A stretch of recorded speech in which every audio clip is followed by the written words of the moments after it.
देखिए बच्चों, ये अगला क्वेश्चन है अपना क्वेश्चन नंबर 3 पीएफपी 2.27। ठीक है ना, इसको नंबरिंग कर देते हैं, कंफ्यूजन नहीं होगा आपको लोगों को। फिर क्वेश्चन नंबर 3, ठीक है ना, पीएफपी क्या है अपनी 2.27। अच्छा, कल एक बच्चे ने कमेंट किया था कि सर ये पीएफपी 2.27 क्या है।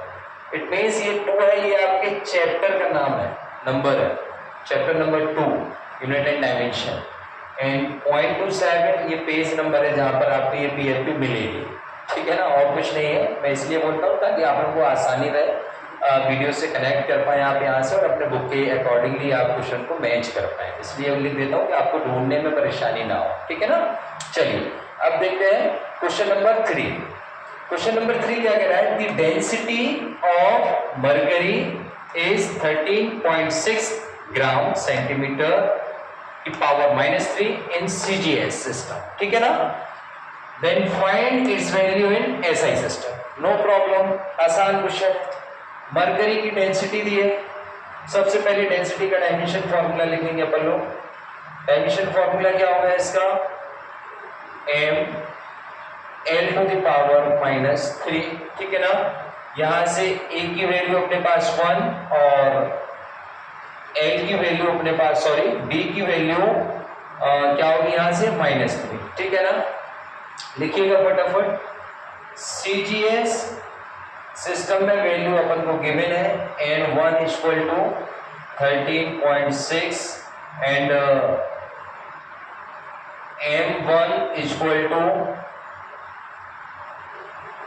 M1 इक्वल टू क्या है अपना यहाँ पर देखिए, हाँ CGS में है तो 1 gram and L1 equal to 1 centimetre and T1 equal to 1 second. Okay, convert किस में करना है, SI सिस्टम में, नो प्रॉब्लम, लिख दीजिएगा SI सिस्टम। यहाँ पर देखिएगा N2 इसकी वैल्यू तो अपन को निकालनी है। ठीक है, N2 की वैल्यू 1 kg, L2 की वैल्यू 1 मीटर एंड T2 की वैल्यू 1 सेकेंड।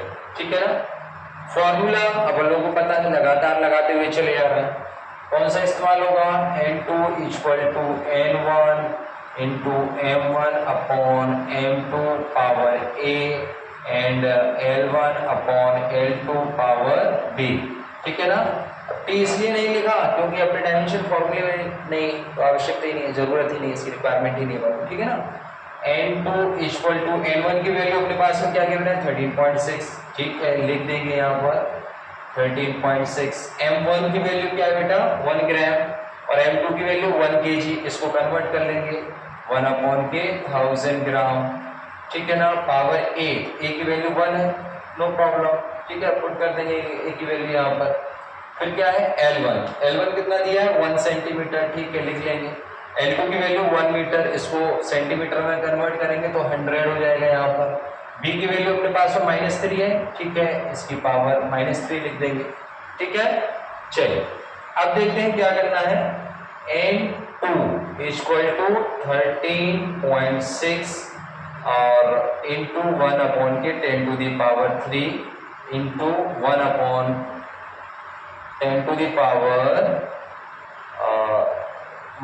सॉरी 100 है ना ये। ठीक है, तो 100 की पावर -3 ये हो जाएगा यहाँ पर। अब इसको आगे सॉल्व करेंगे, कितना हो जाएगा ये N2 equal to 13.6 into 1 upon 10 to the power 3 into 1 upon 10 to the power -6। ठीक है ना, इसको यही सॉल्व कर देंगे तो N2 इक्वल टू क्या हो जाएगा 13.6 इंटू ये -6 है, ये +3 है, तो क्या बचेगा 1 अपॉन के 10 टू दी पावर -3। ठीक है ना, ये ऊपर जाएगा तो की वैल्यू क्या हो जाएगी N2 equal to 13.6 into 10 to the power 3।